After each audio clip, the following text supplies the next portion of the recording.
Hello everyone, मैं दिशान अंसारी। स्वागत है आपका हमारा आज की इस वीडियो में।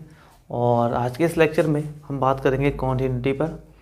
हमने लास्ट लेक्चर में लिमिट ऑफ फंक्शन पे बात की थी और आज उसी को कंटिन्यू करते हुए हम बात करते हैं कॉन्टिन्यूस फंक्शन के। तो बहुत ज़्यादा डीपली तो नहीं पढ़ेंगे और एग्ज़ाम के पॉइंट ऑफ व्यू से हमें इसको कवर करना है।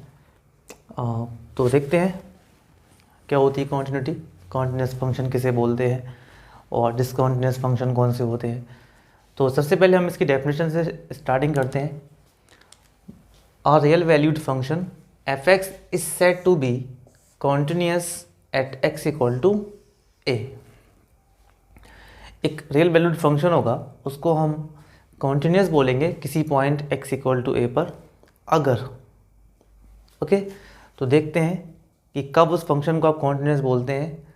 Limit extending to A f x exist करे। पहली कंडीशन, जो फंक्शन है हमारे पास उसकी लिमिट उस पॉइंट पर जब निकाले तो वो एग्जिस्ट करनी चाहिए। ओके, नंबर 2, दोनों ही कंडीशन साथ में है तो आप सेकंड भी देख लीजिए क्या लिखा हुआ है। जो लिमिट मिले आपको, that is limiting value is equal to f of A, that is function की उसी पॉइंट पर जो वैल्यू आप फाइंड करेंगे it is called functional value. Okay, it is called limiting value. तो एक्चुअली होगा क्या, हमारे पास एक फंक्शन होगा तो सबसे पहले हम उस फंक्शन की लिमिट निकालेंगे। सबसे पहले हम फंक्शन की लिमिट निकालनी है और हमें चेक करना है कि जो फंक्शन की लिमिट निकल कर आई क्या वो फंक्शन की वैल्यू के बराबर है। फंक्शन की जो उस पॉइंट पर जो वैल्यू मिलेगी क्या दोनों बराबर हैं। अब बात आती है लिमिटिंग की कि लिमिटिंग वैल्यू। तो लिमिट एग्जिस्ट करने का मतलब होता है LHL और RHL निकालना। आप लास्ट लेक्चर में देख सकते हैं, अगर आप नए हैं तो आप लास्ट लेक्चर देख सकते हैं हमारा, उसमें मैंने लिमिट की एग्जिस्टेंस को बताया है। हो सकता है कि फंक्शन की लिमिट निकालने गए आप तो LHL या RHL आपको अलग अलग मिल जाती हैं, तो लिमिट ही एग्जिस्ट नहीं करेगी, फंक्शन की लिमिट एग्जिस्ट नहीं करेगी तो फंक्शन कॉन्टिन्यूस नहीं हो सकता। ओके, तो नेसेसरी कंडीशन है फंक्शन की लिमिट एग्जिस्ट करना। अब किस तरह की सिचुएशन हो सकती हैं कि कैसे कैसे फंक्शन मतलब आपको मिल सकते हैं देखने को, कॉन्टिन्यूस डिसकंटिन्यूस। तो कुछ सिचुएशन पे बात कर लेते हैं ग्राफिकली। ओके, नंबर 1, ऐसा हो सकता है कि आपके पास जो फंक्शन है कुछ इस तरह से मिले कि आप राइट से आ रहे थे, आप लेफ़्ट से आ रहे थे, तो किसी पॉइंट C पर आपने चेक किया कि RHL। ओके, आप लेफ़्ट से आ रहे हैं, इधर आप राइट से आ रहे हैं, फंक्शन पे पॉइंट पे अप्रोच कर रहे हैं, तो आपने देखा कि लिमिटिंग वैल्यू आपको बराबर मिल रही है, लिमिटिंग वैल्यू बराबर है। बट इस C पर अगर फंक्शन की वैल्यू की बात की जाए, फंक्शन की वैल्यू आपको नहीं मिल पाई यहाँ पर। तो पहली सिचुएशन ऐसी हो सकती है कि LHL RHL दोनों इक्वल हैं बट फंक्शनल वैल्यू आपको यहाँ पे नहीं मिली। मे बी वो यहाँ पे मिल सकती है, यहाँ पे मिले फंक्शनल वैल्यू। ओके, तो मैं एग्जांपल लेके दिखाता हूँ आपको। मे बी ऐसा हो सकता है कि आपके सामने एक एफ एक्स इस तरह का मिले, functional value is 1 when x not equal to C and is 2 when x equal to C। किसी पॉइंट C पर अगर हम लिमिट निकालें तो अब देखते हैं कि x not equal to C का क्या मतलब होता है कि फंक्शन जो हमारा x not equal to C का क्या मतलब है कि यहाँ पर जो पॉइंट है C के बराबर नहीं है, x की वैल्यू जो है मैं C के बराबर नहीं लेनी है, तो x C से छोटा होगा या फिर C से बड़ा। तो आप अगर C से बड़े हैं तो भी आपको वैल्यू यहाँ पे मिल रही है, छोटे हैं तब भी आपको वैल्यू यहाँ पे मिल रही है, एक ही जगह मिल रही है ना वैल्यू। लिमिट एक ही जगह मिल रही है आपको, बट फंक्शन की वैल्यू का अगर बात की जाए C पर पॉइंट की वैल्यू निकाली तो कितनी मिली 2, तो यहाँ कहीं मिली। तो इस केस में क्या हुआ, LHL इक्वल है RHL के, okay, but not equal to functional value at C। तो ऐसा केस हो सकता है। और क्या केस हो सकते हैं आपके सामने देख लीजिए। आप लेफ़्ट से आ रहे थे, ओके, लिमिट इस तरह से मिली, आ रहे थे आप, और फंक्शन की जो C पर वैल्यू है वो यहाँ पे मिल गई है। तो इस केस में क्या हुआ कि RHL और फंक्शन की वैल्यू बराबर है, बट वो किसके बराबर नहीं है जो आपने LHL निकाली है। तो इसमें तो LHL RHL ही अलग अलग हो गई, तो इसमें लिमिट ही एग्जिस्ट नहीं करी। अगर ऐसा मिले आपको कुछ, आप देख सकते हैं अगर इस पॉइंट C पर अगर बात की जाए, ये पॉइंट C है,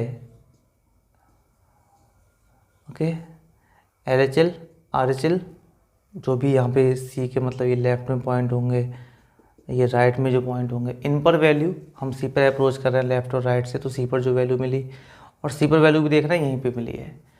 तो ऐसे फंक्शन में एक्चुअली होता क्या है, आपको ऐसे फंक्शन देखने को मिलेंगे, होल्स वगैरह होते हैं, तो उन पॉइंट पे फंक्शन कॉन्टिन्यूस नहीं होता, जहाँ पे ब्रेक लग जाता है। अगर ग्राफिकली हम इसको समझें, हमने इस फंक्शन का ग्राफ बिना पेन उठाए बना दिया, कहीं पे इसने ब्रेक नहीं हुआ ग्राफ, तो जिस फंक्शन का ये ग्राफ है वो फंक्शन इस पॉइंट पर क्या बोला जाएगा, कॉन्टिन्यूस बोला जाएगा। किसी पॉइंट पे आप इसको देख सकते हैं फंक्शन कैसा है, कॉन्टिन्यूस फंक्शन है। तो कॉन्टिन्यूस फंक्शन के ग्राफ जनरली इस तरह से बना दिए जाते हैं, ऐसे करके, कहीं पे ब्रेक नहीं होता। ऐसे फंक्शंस के ग्राफ को हम क्या बोलते हैं कि ये कॉन्टिन्यूस फंक्शन का ग्राफ होगा। तो ये तो था ग्राफिकल अप्रोच। अब थोड़ी सी बात कर लेते हैं प्रैक्टिकली और न्यूमेरिकल क्वेश्चन से बात कर लेते हैं थोड़ी सी। एक बात आप याद रखें, जब भी आपको फंक्शन की क्वांटिटी चेक करनी हो, और तो आप ये देखें कि क्वांटिटी जो चेक की जाती है वो हमेशा डोमेन के पॉइंट पे की जाती है।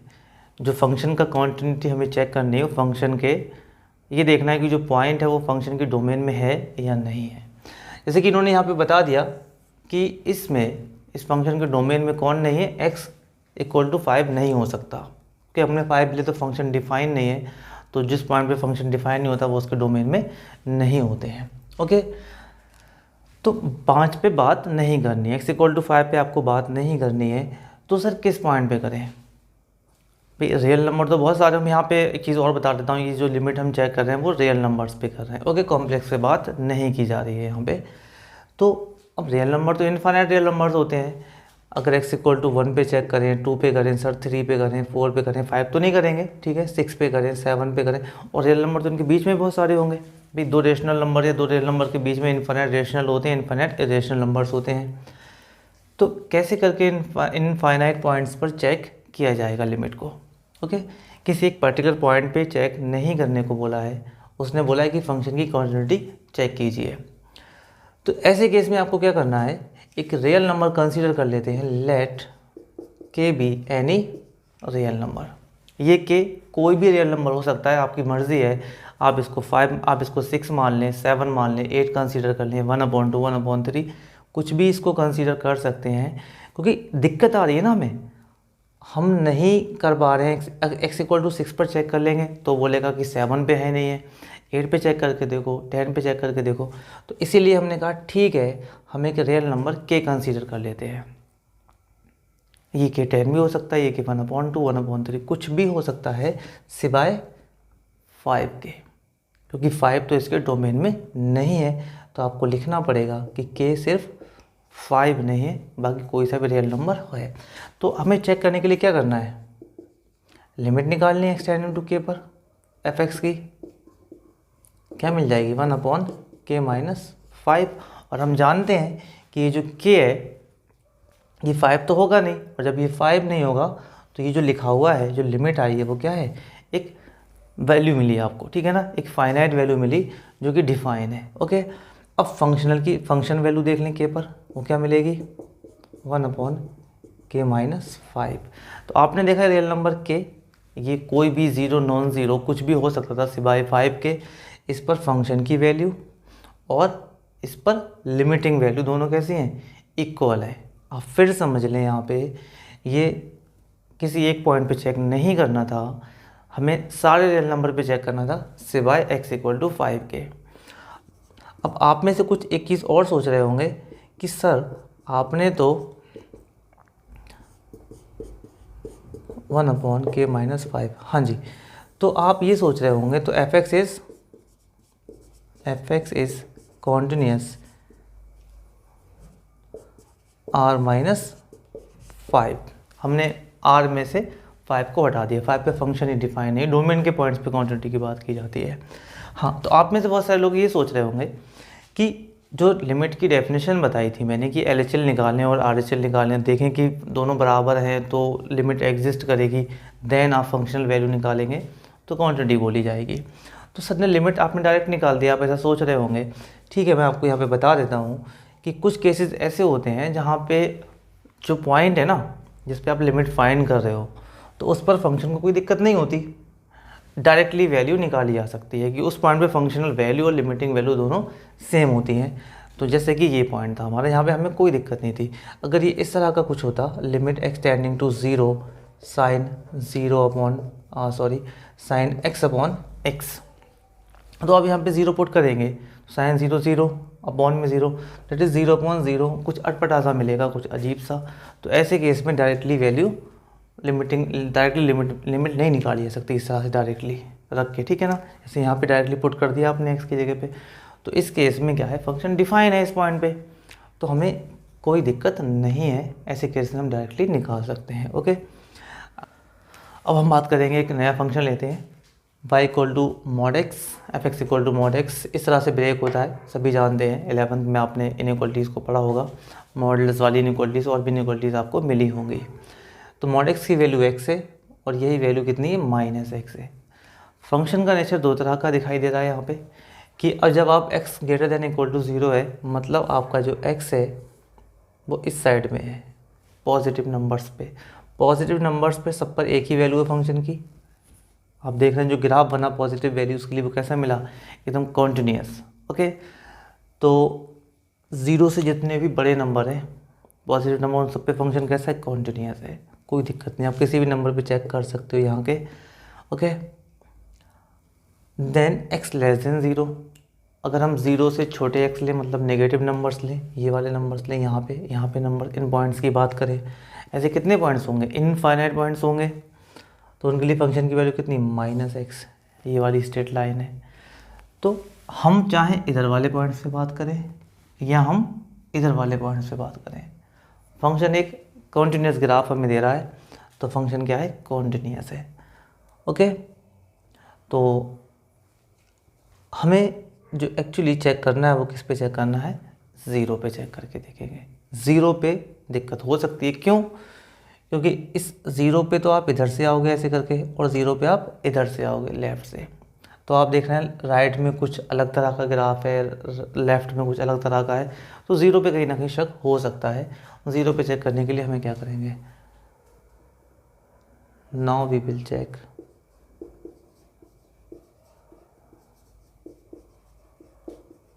At x equal to zero.